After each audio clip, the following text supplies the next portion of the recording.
Good afternoon, good evening, good morning, wherever you're at tuning into us. I'm really excited today. I am Chuck Staszkiewicz. I have to do it for Jen. And we're live here at the Catalyst for the Trades podcast. I'm really excited today, Jen. I am so fired up because this is one of my favorite and least favorite topics in the same breath. I think if you're a trades business owner and you haven't dealt with CRM, call management, field service platforms, whatever issues, then you're still doing paper invoices, and you probably aren't listening to this podcast because you don't even know what podcasts are. That's right. So, I'm super excited for our guest today. Alongside of my co-host, Jen, we have Celia Church here from Smart Service Solutions. And, I don't think 45 minutes is going to be enough, guys. So I appreciate you guys tuning in wherever you're tuning in at. This may be one that you want to hit repeat on several times because the knowledge that Celia has is amazing. She's not only helped me in my own business personally. I've watched her help multiple clients of mine, as well as hundreds of other businesses with their. One of the biggest challenges in any service industry is understanding the platforms, right? Okay. And Celia, tell everybody out there who you are, what you do, all that fun stuff. I gave away the good nuggets, but I'm sure you can add to that. Yeah, thanks for having me. I'm super Yeah. excited to be here. My name's Celia Church. So I got started in the industry in the Salt Lake City area, pretty close to Chuck. I worked at a competitor of his. I did dispatch, inbound call taking, call center I did try management. to recruit you a few times. I That's did. right. That's right. Yeah, I in the industry, honestly, just through dispatching and call center management, I suddenly became like the service titan expert at both of the companies I worked at. And so I was kind of this go-to person of, how do we build this form? How do we get this report? What's wrong with the system? And just in that time, my time at CEO Warrior doing technology consulting, just learned a lot about home service technology. And so right now, that's what I do. It's my full-time job. I started a business as a service titan consultant. I help clients to learn their CRM, to train their staff, to analyze the data coming out of your CRM and really verifying that it's correct. So it's a big task. There's a lot to learn. There's a lot to do, but we love what we do. It's been amazing. Yeah, and I think Celia, I think you're not giving yourself full credit there, because let me speak to that just a little bit more. The reason I tried to recruit Celia was because I was looking for help with my CRM internally in my company, right? And I had heard through the grapevine she was really good at it. Those efforts, we became friends, and then she ended up working for a company that was mentoring me. Mhm. So I got to utilize her in my business in that aspect instead of having her as an employee. Yep. And that was 4 or 5 years ago. Yeah, I since I had to hire somebody internally to Mhm. manage my CRM. That's I right. think that is super important. So like, the fractional side of it that wasn't available, True. right? There was no, I couldn't call someone and say, hey, can you do this for me? So I had Mhm. to hire it internally. So That's I right. love the fact that you're out there and you're able to help multiple businesses. And then watched you do this through the mentorship that I was in, and you were helping over 300, Mhm. 350 businesses at one point. Yeah, that's right. So And truthfully, like it really is a needed service, whether it's Service Titan, House Call Pro, it's CRMs, they're complicated. And if you do things wrong in them, your data kind of becomes useless. And it's hard to make decisions as a business owner, right? If the data's not there. So it's really a huge portion of what we do is auditing, training, and making sure there's integrity in the data we're seeing. So well, Every, go ahead, real Jen. quick, everyone needs to write down GIGO. mm, GIGO. You know what that is? I don't think so. So from a technology standpoint, database architecture, it would be garbage in, garbage out, baby. Yeah, that's classic right there, Jen. That's classic. Yeah, and guys, if you think about this, right? Like we pay a lot of money for these programs, and I was at fault of this. I had Service Titan in place for 5 or 6 years, and I was using 20%. Like they have a scorecard Yeah. in Service Titan. They'll tell I you. was using 20% of their capabilities. Now I don't think you'll ever get to 100% because they keep adding and they keep doing different things. But I think at the end, once we started to implement certain things, I think we got up to like 87 or 90%, which was really, really a high score. But that's the thing is like, I wanted to simplify it, right? I thought, okay, I'll get this. It has all the reportings, but how do I get it so it gives me the reporting? It's not like I could just purchase one of these things and it's automatically set up for me. I still have to go in and do the work. Yeah. Which is, I wanted your opinion. Like, where do you see 99% of the people that you work with? Where are they hung up at? Yeah, I would say honestly, the biggest hang up, especially in a CRM like Service Titan, it's all workflow related. There's a lot of instances in your CRM that a human is involved in setting those boxes, putting those drop downs and selecting the right option. And it's just like Jen was saying, if it's garbage in, it's garbage out. So one of the biggest challenges is working with call center staff and technicians both to make sure that the data we're putting in, contact information, marketing campaigns, right? All of that has to be done correctly. We have to be building estimates correctly. And it all sounds super simple, right? Like we'll just build an estimate on the job. But Chuck, as I'm sure you've seen, we ask technicians to do a lot of things and they don't always listen to us. So that's the biggest hurdle, right? Is just doing it correct.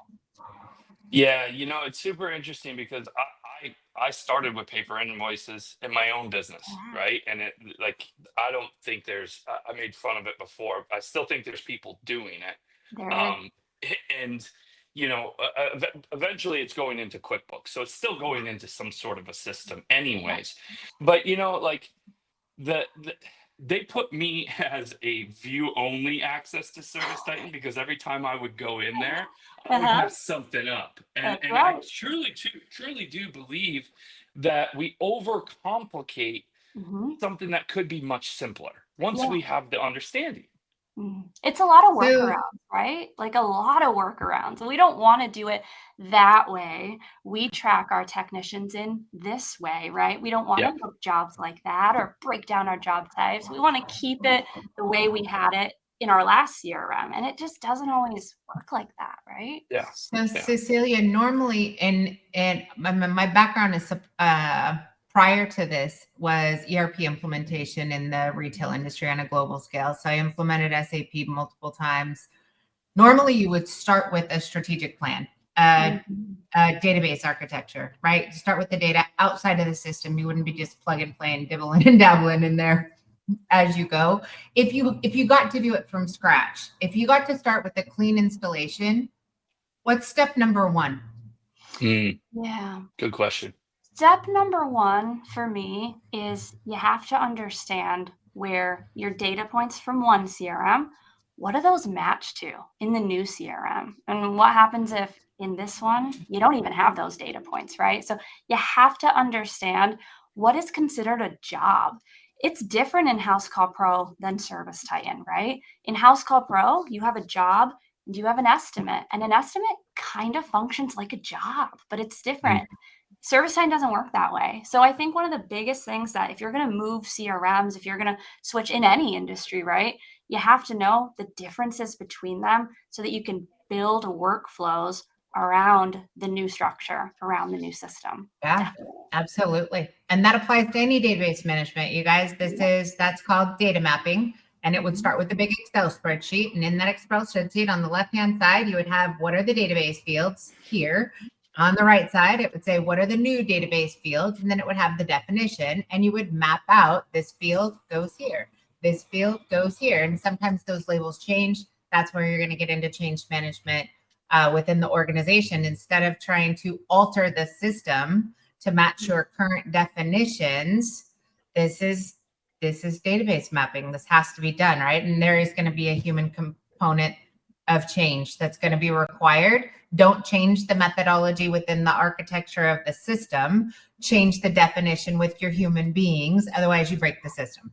Yeah, and you know what, Jen? It's funny that you said that because when we implemented ServiceTitan, when I worked directly in the industry, the owner of my company, he would say this a lot. He would say, I feel like ServiceTitan's trying to make me drink the Kool-Aid, and I just don't know if I want to. I don't know if I want to drink the Kool-Aid. And really what he's referring to is I feel like we're having to break down processes and rebuild them to fit this new CRM. And I kind of don't want to, right? Which is super valid. It's totally valid to not want to do it. But if you build workarounds into your CRM, no matter which CRM it is, you're Yeah, not going to get the right data. You're not. Yeah. You're not gonna get that Yeah. data. Yeah, 100% agree. I would say this. This is when you need to rip off the Band-Aid and get over it. Like, I don't have a better version. Like, if you don't, you're going to pay for it later. You got to drink the Kool-Aid. You got to. You don't have a choice. Technology is technology is technology. If they give you the ability to change the label of the system, that's fine, but the function remains the same in the technology suite. So what's step 2? So all databases mapped. We've got a clean spreadsheet. We know what's available here, what's available here. We've got a defined description of what it is, and the team is going to start referencing that. What's next? Yeah, well, when we're doing an implementation, what's going to happen next, as you probably know, Jen, is we're going to start transferring some data. And when you transfer data, you're going to get asked by your new CRM to review it, right? Is your AR correct? Did these things come over properly? Is your customer first name, last name, or last name, first name? And they're going to give you some checkpoints where you need to like check in and say, hey, that AR, it's atrocious. That doesn't look right. A lot of companies, and it sounds shocking, but they skip all of that. Oh yeah, I glanced at it. It looked good, right? And then 6 months Literally, it's hurting my soul right now to not do data validation. Yeah, and it's hard because you know what? It's super time consuming. And in a normal home service business, we don't have like me employed there. We don't have somebody that's going to like analyze data and pull it into Excel. And so Yep. it's super critical. It's super And that's that you nailed it right there with that statement. That's the biggest problem with this. Yep. Contractors, I don't like this stuff, Yeah. right? I don't. Most contractors don't. You're probably like this stuff. They also don't even not understand writing QuickBooks. Yeah, Mhm. you're probably also not writing queries in Excel That's where right. she is. That's I right. don't know what language you're speaking to me, Jen, but okay. But no, seriously. No, Like, if this is you're- where But this is the point, right? If you're not going to do the data validation or you're not going to hire a consultant, you don't bring Celia in, don't pull the trigger. Don't move. do Stay where you paper. are. Do paper. Stay where you are. Learn what you have. Just learn how to use that better. Totally. Yeah. Totally. Don't move. Don't move. Yep. These are non-negotiables. Well, At and all. it's hard. It's really like the home services in general. I love the home services. There's nowhere else I'd rather be. This is my Yeah. happy place. These are my people. But the reality of home services, you know, when I worked in the industry, I remember I had a comfort advisor and I said, hey man, you just got to download that as a PDF. And then let's just try sending it to the customer manually. If ServiceTitan's not working, just download that PDF and just email it over to the client. And he said to me, Celia, I don't even know what you're talking about. What is a PDF? I don't know what that means.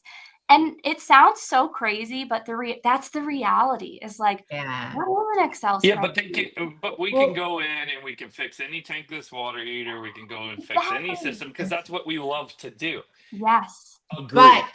But at some point, we decided to say, I am no longer a subject matter expert at this. I'm going to run a business, and now I own the entrepreneur label. And that's It's responsibility critical. with it. It's critical for you to go to the next level. It's critical for you to not do it, to understand it. Yes. And understand who to employ or bring on to help you get this in place. Yes. If you do not, here's what's going to happen. Your data is skewed. And if your data is skewed, you cannot make strategic moves to scale your business. That's right. Yes. It's hands down. So number 1, non-negotiable, right, is data mapping. Totally. Number 2, non-negotiable, data validation. And I assume you can now utilize ChatGPT or AI to be able to analyze the data and get it done a lot faster now. You can. What's number 3? Number 3 is training with your team. And I Mhm. feel like I keep sharing anecdotes, but it's because I've implemented Service Titan so many times.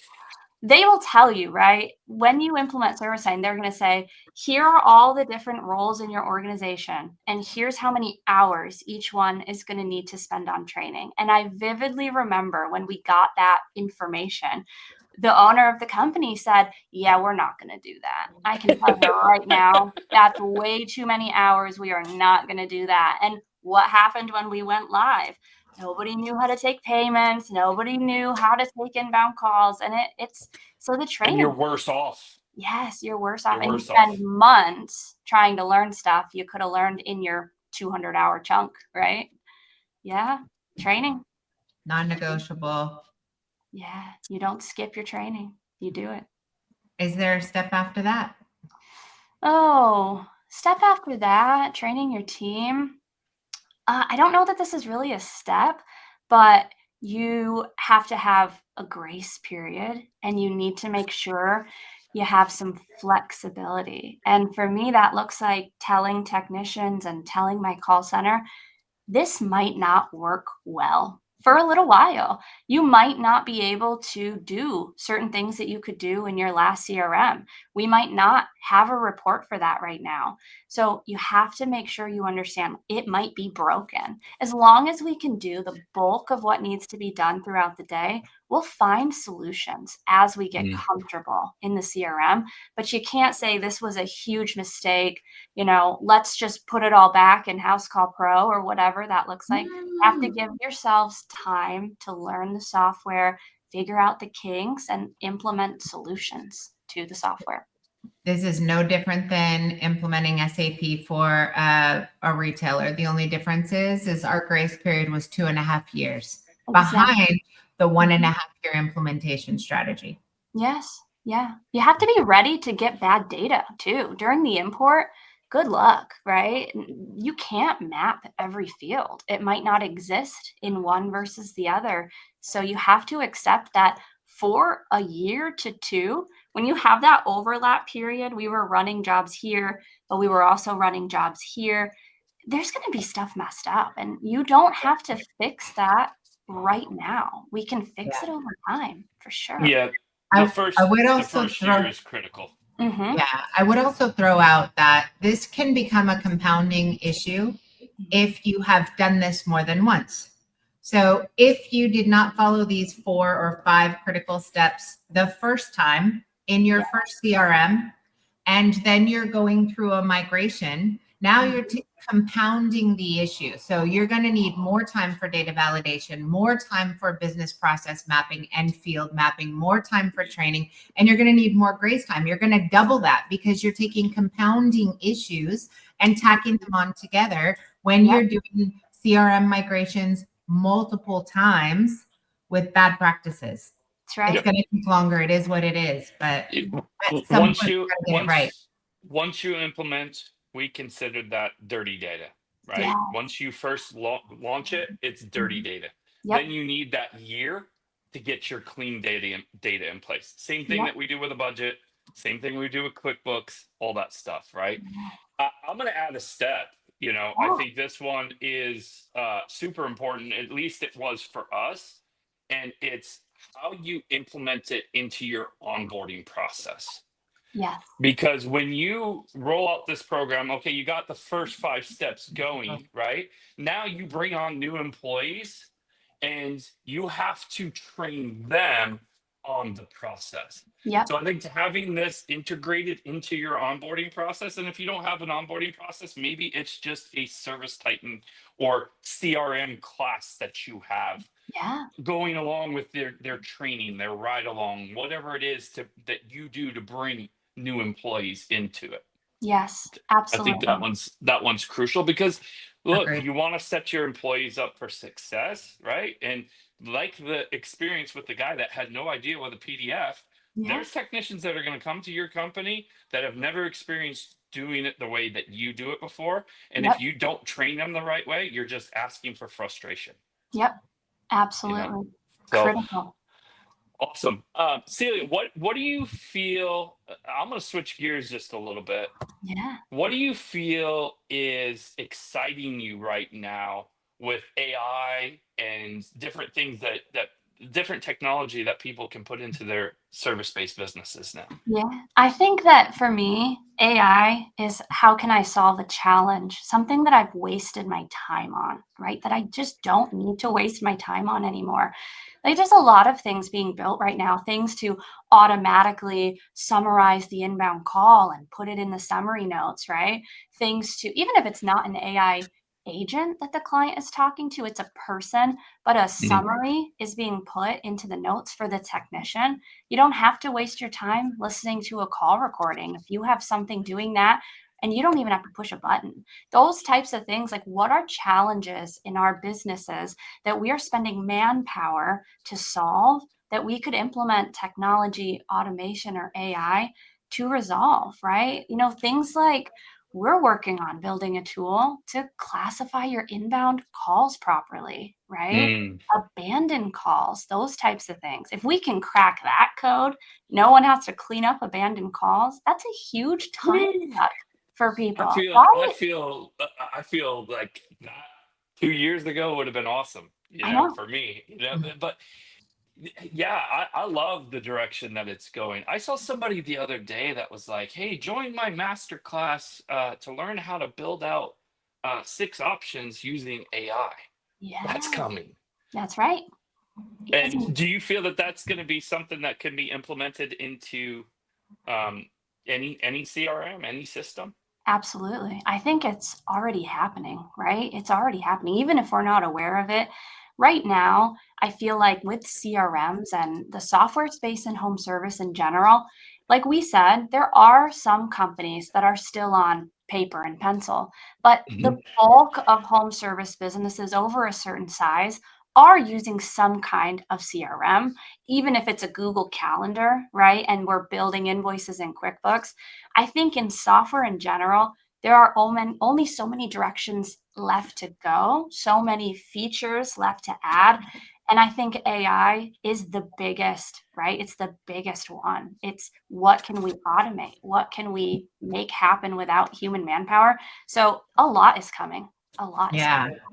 I definitely think it's going to be 2 routes. It's going to be you're going to have multiple routes, but the 2 biggest ones are going to be the legacy technology that already exists that was not built when AI exists, and integrating AI into an existing platform can give you a boost. Yeah. And there is going to be a new group of technology providers who are building with AI as their backbone, their Yeah. framework. Yep. And that will be something no one has ever seen. In traditional legacy business, you build, you build software that humans have to manage. Yeah. When AI is the framework that the technology is built on, the infrastructure, the portal, the data pipelines, everything is so different. It's designed to not need humans to manage it. It's designed differently so that the AI performs the next function. It tells you Right. what needs to be done next, right?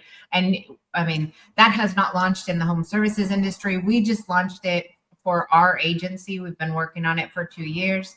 And it's night and day difference. Yep. It's a total mind cluster though, because now you have technology that actually does the work for you. You don't have to hire more people to get it done. It's actually reducing your need for human labor to be able to get it done, which is different. That's right. There's a Data lot. should give There's you advice. Yes, it should be. Case in point, right? When certain jobs are finished in your CRM, what if tasks were creating themselves automatically? Mm. Well, the system knows that when that type of job gets done and that note says that thing, or there's this type of picture on it, then this person over here is going to need to do this, right? If that was happening, we'd be so much more efficient. And I really think that's what's being built, those types of systems, for sure. In your experience, can you build those things within these platforms now? Mhm. Yeah, Yeah. totally. It, There's a Okay. you lot can of it. band-aid them a little bit. Not And necessarily AI driven, but you can leverage automations, right? I mean, you can totally. zaps, you can band-aid everything together now. Yes, you can. You can. And I think honestly, like, who knows how long we have until really AI does the types of things we're talking about here. In the meantime, if it saves you money and it takes you 4 hours to set it up, 4 hours over the course of multiple years of your business until AI solves this problem for us, you should do that, right? Yeah. That's an easy equation for sure. Yeah, and I want to go back to my experience a little bit about using Service Titan at 20% capacity or CRM or whatever platform, right? And versus using it at a higher capacity.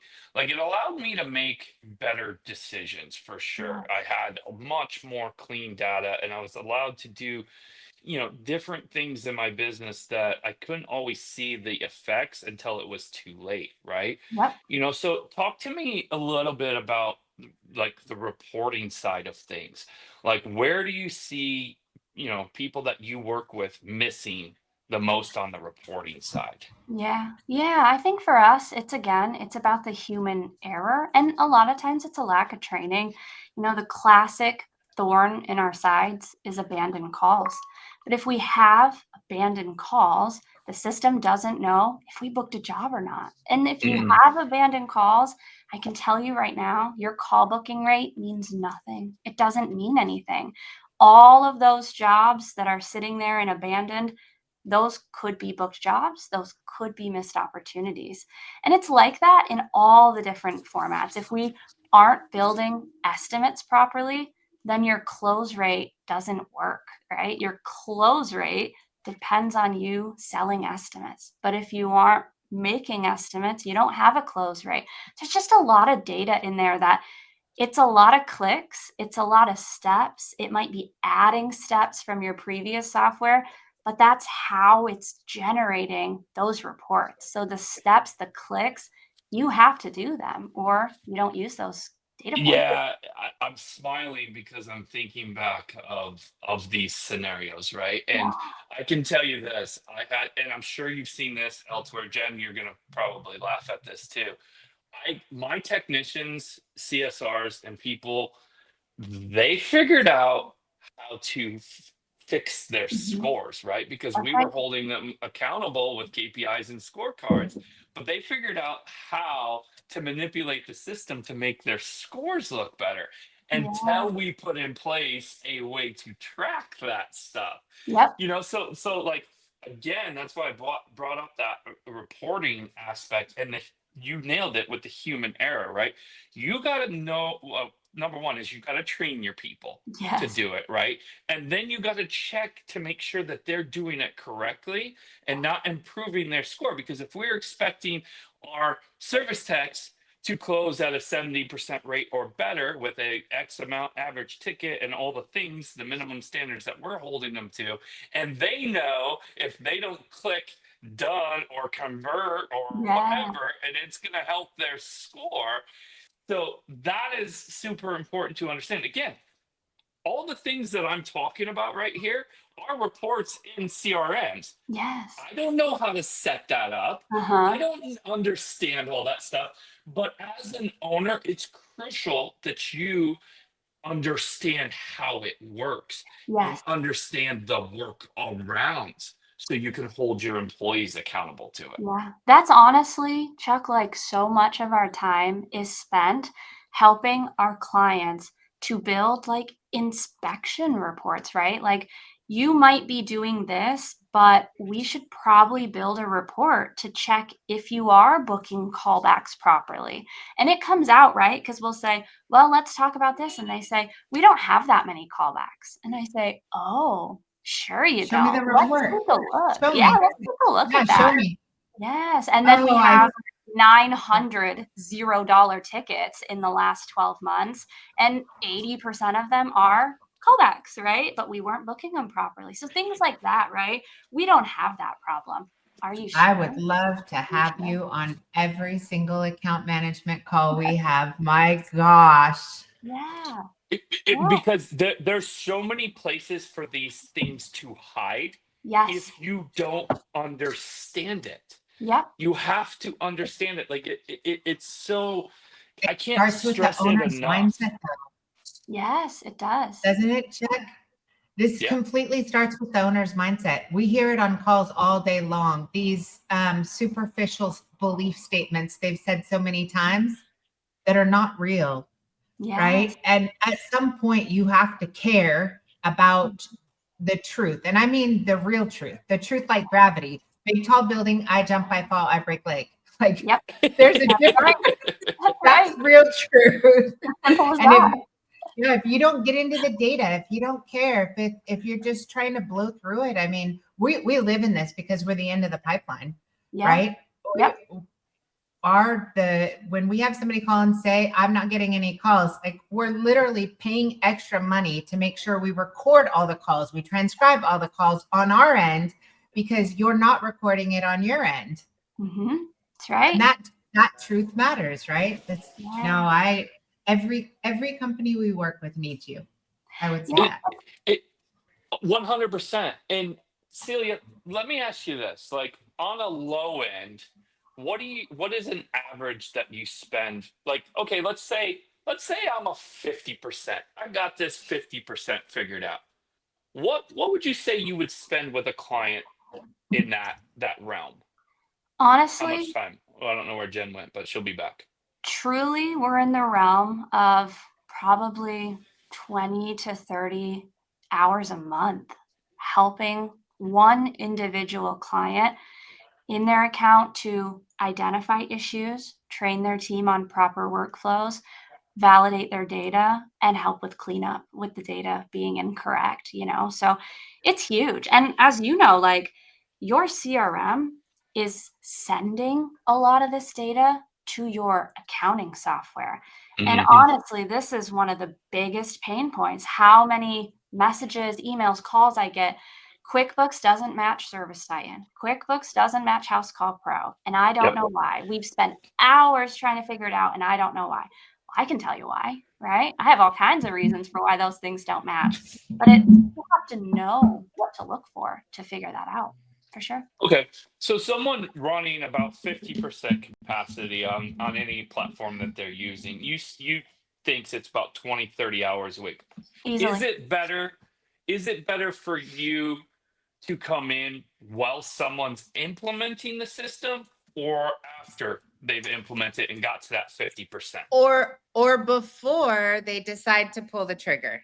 Yeah, great question. Truthfully, when we're talking a program like ServiceTitan, I would love to come in even just during the implementation process. We can be halfway through implementation, but we would love to have some oversight because what you are being told your business units should be, your job types, that is going to play a role all the way down the line to accounting, right? So it's super important that, somebody with this knowledge can help to guide you on, don't listen to what these people are telling you to do because your P&L is not going to look right if you do it that way. You need to do it this way. And so truthfully, before we decide on our CRM would be great, but when we're ready and we've signed and we're in contract, a consultant can help make or break that system. Yeah, I agree.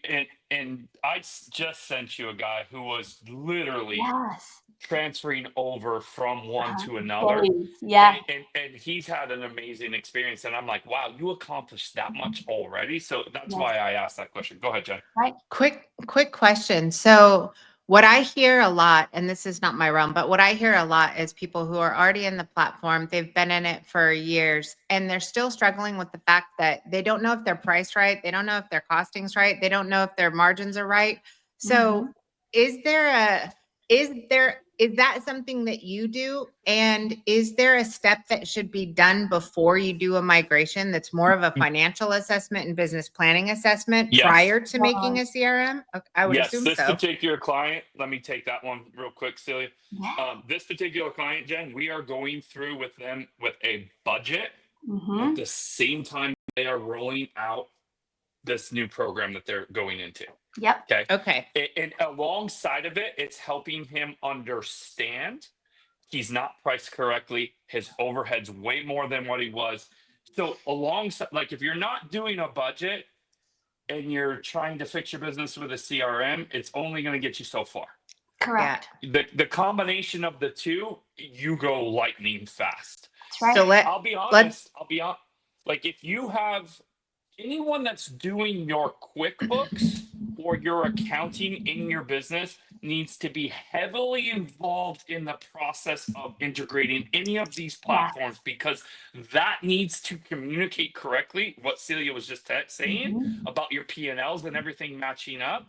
If they are not involved, it can get messy. Totally. Okay. So we need to reverse, right? So we need to go back because we started with the step one that was data mapping.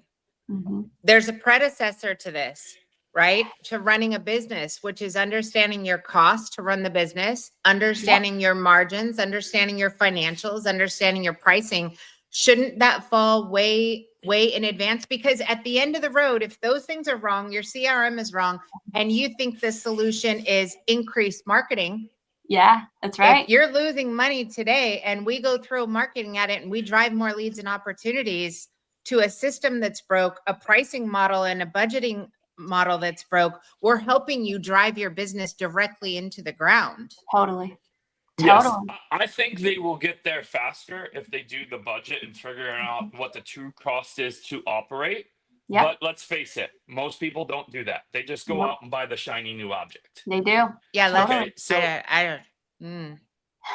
Scary. I would like to have a incubation system where when we decide we want to go into business, there is some financial business acumen that's done first, some budgeting that's done next, some price, right? And then we start talking about CRM, and then we start talking about training, and then we start talking about let's go to business. Ideally, if the industry wasn't underfunded right out of the gate, that would be ideal. Right. The number one question we ask when we're talking about working with a new client is, do you have a budget? Do you understand what your numbers are? Yep. If they don't, that's the first place we start, Jen. We have to. We can't make any decisions strategically with what you're doing if you don't understand your numbers. And literally, we'll tell them, look, we'll guess right alongside you. We're pretty good at guessing. But we're not, like, anything we do without that budget, we don't know for sure what it's going to affect. Every single client that says, tell me how much I should spend on marketing, which plan should I choose? I'm like, no way I'm going to make that decision. I have zero access to your financials. I have no clue what your margins are. I am not going to make a recommendation. You have to be accountable for making this your choice, your decision. Give me full access to your financials and we can start talking. But I don't think any marketing company should be saying, here's how much you should spend. I have no clue. I'm not going to do that. I refuse because they don't like it when I say, here are the options. Now you take that back with your data and you go make a decision. There's no way I'm going to give a recommendation. Well, it's hard. Like, we will help clients with their price book. We're not going to build a price book. I'm not an HVAC technician. And I don't know if I really want to build a price book. We will help. I don't want to build a price book. We will provide some insight on a price book for sure. And in that process, we might turn on some flat rate pricing. And flat rate pricing needs an hourly rate and material markup. That's how you get flat rate, right?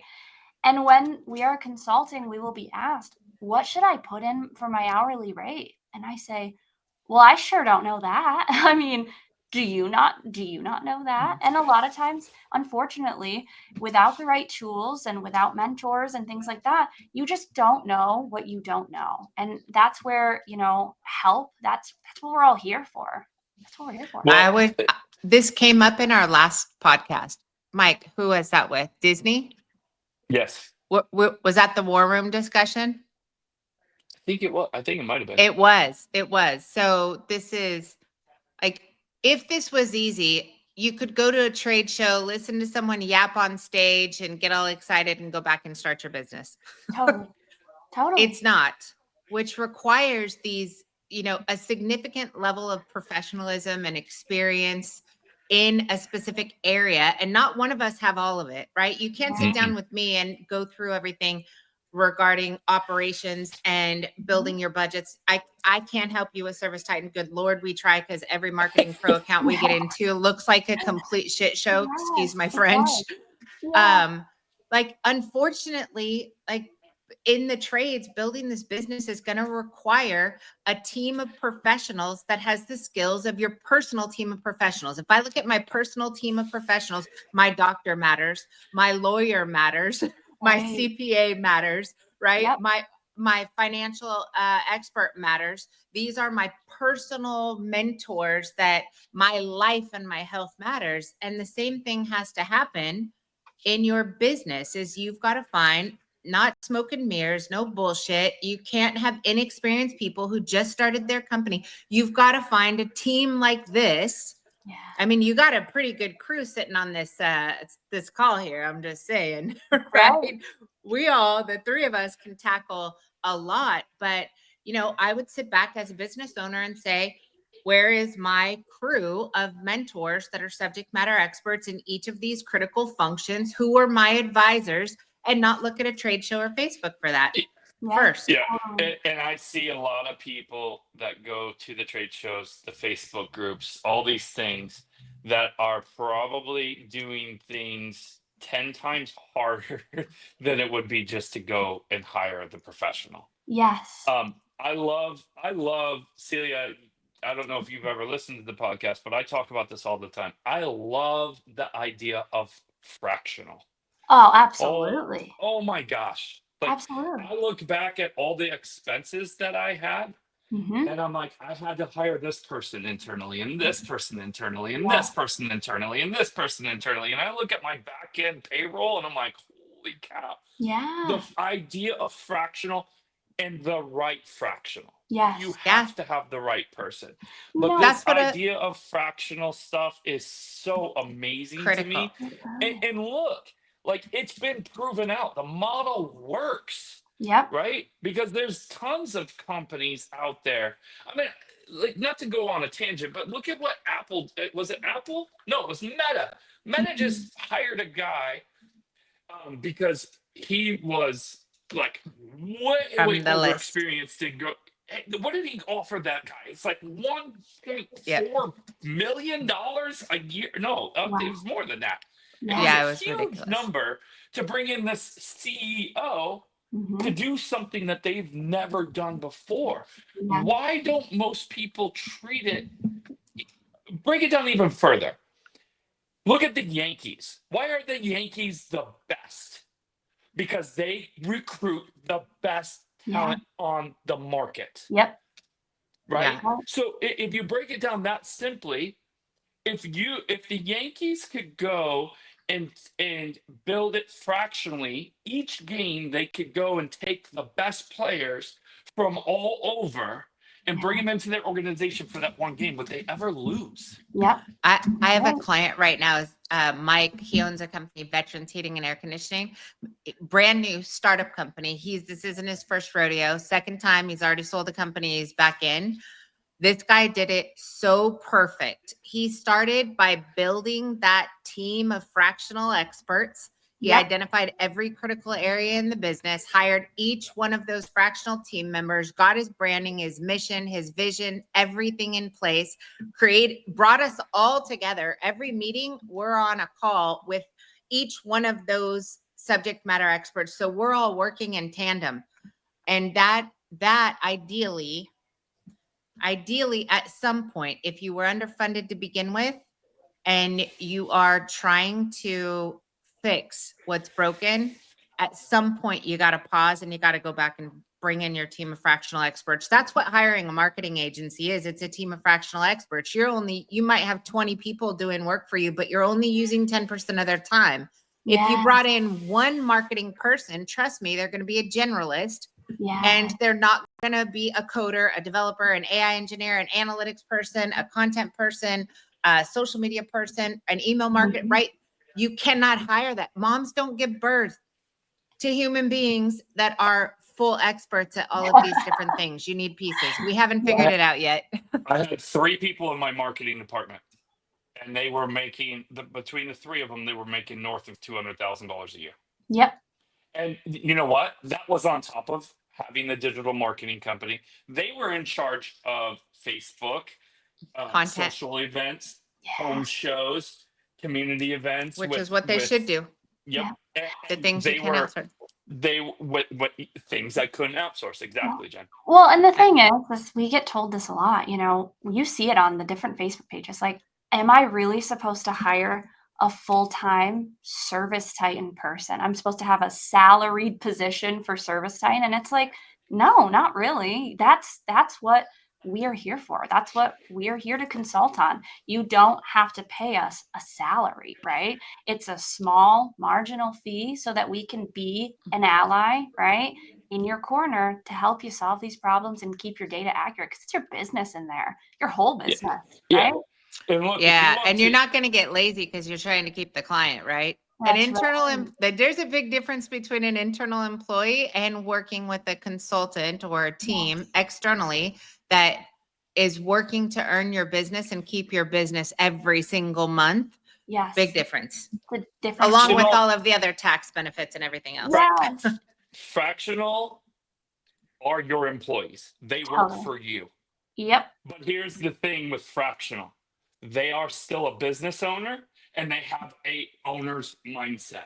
Yes. You will get exceptional service. What you would get from a full-time employee doing what a fractional person does is not a kaleidoscope of what you would actually get. Yes. And you're getting a kaleidoscope view. So if you, or binoculars, right? If you take and put on a kaleidoscope, you can only see within your own window. When you hire an expert, Celia's already been through this. She's got 30 other clients. So when you say that's different for me, no, it's not. She's seen it. She's heard 80 people say the exact same thing. She's already been through that, right? So that's another benefit of fractional versus a very narrow view employee that is only measuring what they're doing against themselves, against you, that quite frankly, probably isn't going to stand up to you as a business owner when you say, we need to do it like this, where Cecilia's going to say, no, we don't. That's right. I've been there. I've seen every this. day. Every day. Right. And look, here's another piece that I see a lot of my clients, as well as other business owners out there, is you've got to figure out the ROI aspect of it. Yep. You can hire, put in anything, all these things, even employees. Like, you have to figure out an ROI with your employees. You have to figure out an ROI with your fractional teams. You have to figure out an ROI with any tools that you may be using, right? Everything is about an ROI. Marketing. But the biggest thing that's not calculated in ROI is the cost of doing it wrong or the cost of not doing it at all. So when you're calculating ROI, you got to get out of your own way, because the cost of not making decisions and the cost of doing it wrong will far exceed the cost of doing it right the first time. Sure will. I can tell you this again, because we're talking about CRMs and platforms and all that stuff today. The 5 years that I was in doing it the way I should have been doing it cost me hundreds of thousands of dollars. Yes. Hundreds. If I would have just, at the time, there wasn't anybody. But if I would have just set it up correctly from the beginning, it would have made the biggest difference for me. Now, I get it. Look, a lot of people out there listening right now, they may be too far into it. They may be like, well, I've already been in this for a while. Stop and evaluate. Stop right now and evaluate what you're doing, if it's working or not working. If it's not working, start asking some different questions. Yep. And go back and look at it. Is Hire it the impossible best. to turn this around? No. No, It's but not. hire the best. Yeah. I'll give you its simplest example. The client that I just spoke to him, he said, I've met with you guys at least 10 times over the last decade, and I never pulled the trigger. But I have worked with 10 other marketing agencies since then, and I haven't made any progress. His cost for doing it wrong for 10 years, hard cost, was over 15 times what it would have been to start the right way. And that doesn't include the missed opportunity value over 10 years of bad decisions. Yeah.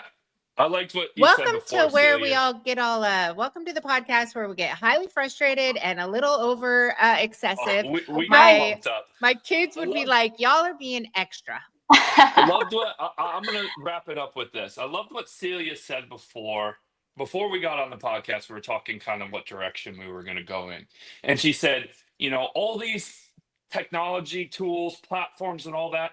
That's that Mercedes-Benz or Rolls-Royce sitting in your driveway, and you're over here driving the 1990s Civic That's right. because you don't know how to use the Rolls-Royce or the Mercedes. You Yeah. forgot That's the engine. Yeah, that's the best. That's it. That's the best way I could break it down. Yeah, that's all there is to it. I would agree. I want to see somebody try and drive a misconfigured, not wired, not properly connected Rolls Royce, baby. That's right. Let me see you drive it. But With they that- do have the best customer You're gonna be- experience. Yeah, But you're Let's you're face it, gonna be it's- pushing it down the street. Yeah. That's right. Oh my Hey, gosh, Cecilia, Celia. you're amazing. I'm so happy to meet you. Chuck, another amazing guest. This is your invite, Yeah. and I am so happy to have you in our network and to make you available to our clients. Yes. Yeah, Celia, watch this. Share your website so everybody can see it real quick. How do That's people get in touch with you? That's right. We're going to be at smartservicemi.com.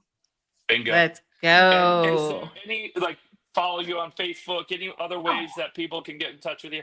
Yeah, add me as a friend on Facebook. Go and find me. I've got a lot of friends on there. Go message us, right? You can book right on my calendar. So we'd love to connect. We'd love Do to you connect. do- All we want to do is help. Do you offer just free consultations? Like somebody just wants to talk to you? That's right. We sure do. Book a discovery call. We've got lots of options, monthly, case by case. We can make it work. Awesome. And I love seeing you around. I will continue to support you myself. I know Jen is already thinking like, who I've can already use got this? it. Yeah. so Yes, I thank need you you again, on Celia. with my account managers. You That's got right. get you training our account managers so that they can help Bring 'em introduce over. clients who needs help with Marketing Pro. That's right. Bring them over. Bring them over. Thanks, Celia. Thank you. Thank you, everybody. Thanks for watching, you guys. If you love the podcast, do let us know. Please click that like button, click share it with a friend. If you want to hear something specific or have comments or questions, definitely reach out to any of us that are on the podcast. We appreciate you guys being fans and followers, and thank you so much. Cecilia, you're amazing. Thank you. Peace out. See ya.